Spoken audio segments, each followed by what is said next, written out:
cronograma de leitura, eu fiz um vídeo bem legal para vocês que ensina vocês a fazer um cronograma para ler qualquer livro e principalmente o livro Bis-a-Bia, Bis-a-Bel, da Ana Maria Machado. Se você não viu, ele vai estar aqui no card.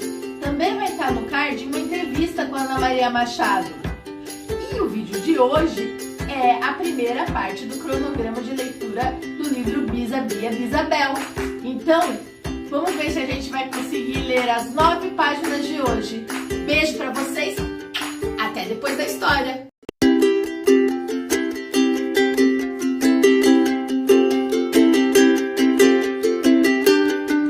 Bis-a-Bia, Bis-a-Bel, Ana Maria Machado, ilustrações de Mariana Newlands. Sabe, vou lhe contar uma coisa que é segredo. Ninguém desconfia, é que Bis-a-Bia mora comigo. Ninguém sabe mesmo, ninguém consegue ver. Pode procurar pela casa inteira, duvido que ache. Mesmo se alguém for bisbilhotar num cantinho da gaveta, não vai encontrar.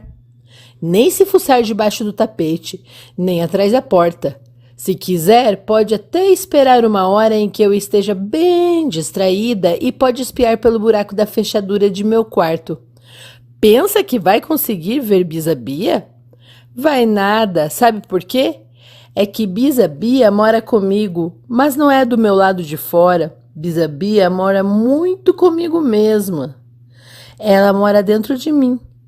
E até bem pouco tempo atrás, nem eu mesma sabia disso.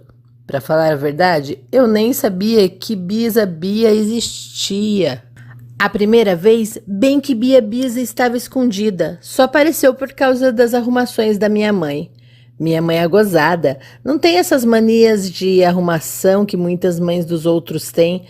Ela até que vai deixando as coisas meio espalhadas na casa, um bocado fora do lugar, e na hora em que precisa de alguma coisa quase deixa todo mundo maluco, revirando para lá e para cá. Mas de vez em quando ela cisma. Dá uma geral, como ela diz. Arruma, 2, 3 dias seguidos. Tira tudo do lugar, rasga papel, separa a roupa velha que não usa mais. Acha uma porção de coisas que estavam sumidas. Joga a revista fora, manda um monte de bagulho para a gente usar na aula de arte na escola. E sempre tem umas surpresas para mim. Como um colar todo colorido e brilhante que um dia ela achou e me deu para brincar. Pois foi em uma dessas arrumações, quando minha mãe estava dando uma geral, que eu fiquei conhecendo Bis-a-Bia. Parecia até a história da vida do gigante que minha tia conta. Sabe? Aquela história que diz assim: dentro do mar tinha uma pedra, dentro da pedra tinha um ovo, dentro do ovo tinha uma vela, e quem soprasse a vela matava o gigante.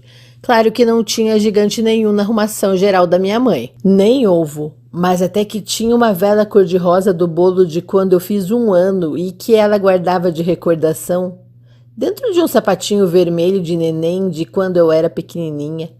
Mas eu lembrei da história do gigante porque a gente podia contar a história de Bis-a-Bia. Assim, dentro do quarto de minha mãe tinha um armário.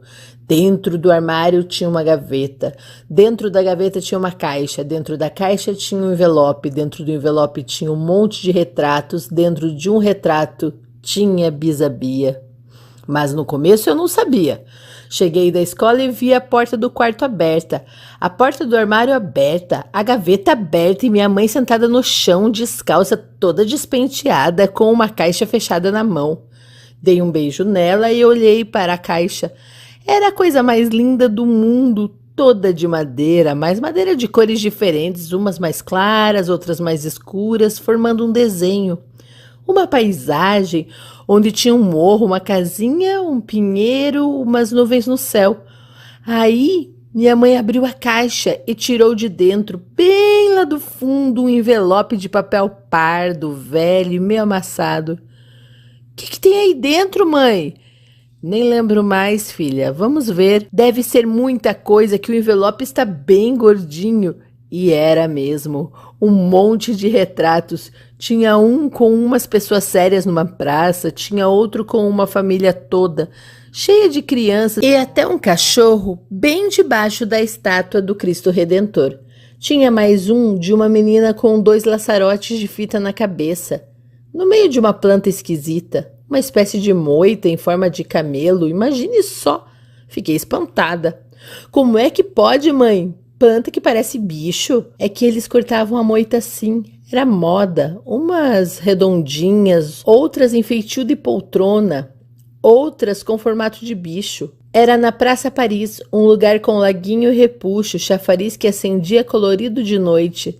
Parecia um balão d'água, bem aceso no chão. Como é que você sabe disso tudo? Eu lembro, minha filha. Essa menina aí sou eu. Não é possível. Você está brincando?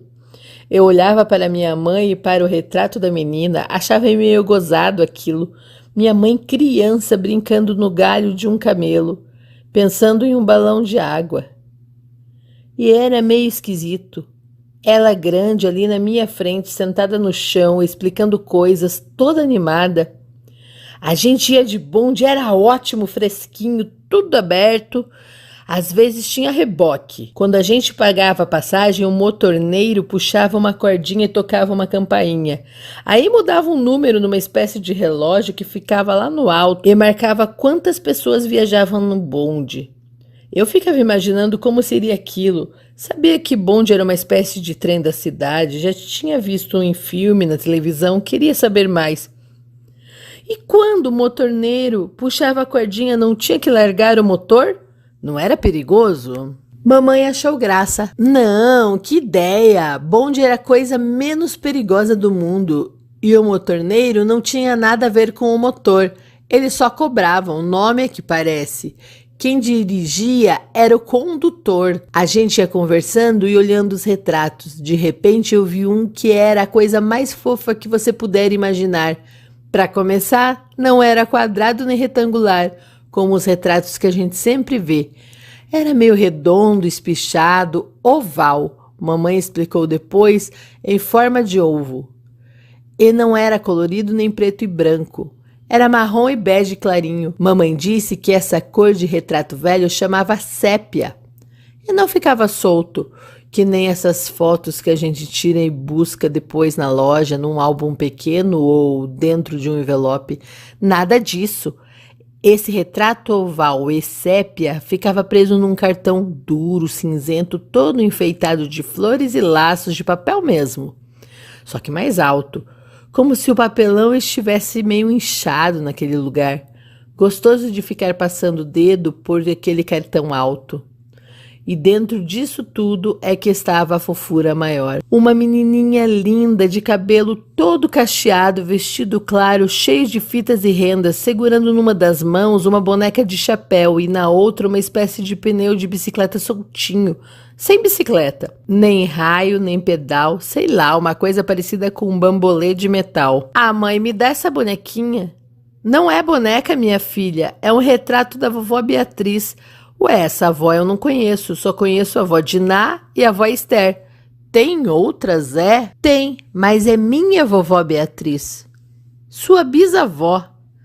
Minha bisavó Beatriz? Fiquei olhando para o retrato e logo vi que não podia chamar de bisavó Beatriz aquela menina fofa com um jeito de boneca. Não tinha cara nenhuma de bisavó. Vê lá. Dava vontade de brincar com ela. Cadê a boneca da menina, mãe? E o bambolê? Que fim levou? Alguém guardou? Não. Isso tudo já faz muito tempo. Se perdeu por aí. E não era um bambolê.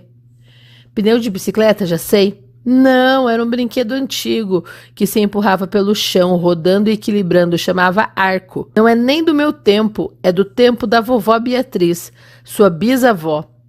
Minha mãe ia respondendo com uma voz meio sonhadora. Minha bisavó, minha bisa Beatriz. Acho que deve ter sido meio por aí que comecei a pensar nela como minha bisa Bia. E queria o retrato para mim. Ah, mãe, me dá foto, dá. É uma gracinha. Parece uma boneca, dá para mim. Não posso, minha filha. Para que você quer isso? Você nem conheceu sua bisavó. Por isso mesmo, para eu ficar com ela para cima e para baixo, até conhecer bem, levar para a escola, para a praça, para a calçada, para todo canto. Dá para mim, dá? O tom de voz da mãe ficou mais firme. Não, É o único retrato que eu tenho dela, não posso dar. Mas eu devo ter olhado com uma cara tão pidona que ela ficou com pena. Está bem, dar eu não dou, mas empresto para você levar para a escola. Quando eu já ia saindo aos pinotes com o retrato na mão, ela ainda recomendou. Mas muito cuidado, hein? Não suje o retrato, não amasse e, principalmente, veja se não larga por aí à toa. É a única foto de sua bisavó quando era pequena. Pensei logo em botar a foto no bolso de trás da calça. Não entrou. Na hora eu achei que era porque o retrato era maior do que o bolso. Só depois que eu fiquei conhecendo melhor Bisa-Bia é que soube da verdade. Ela não gosta de ver menina usando calça comprida, short, todas essas roupas gostosas de brincar. Acha que isso é roupa de homem, já pensou? De vez em quando ela vem com umas ideias assim esquisitas. Por ela, menina só usava vestido, saia, avental e tudo daqueles bem bordados e de babado. Mas isso eu só soube depois. Naquela primeira vez, achei que o retrato não cabia no bolso. E lá fui com ele na mão para o meu quarto.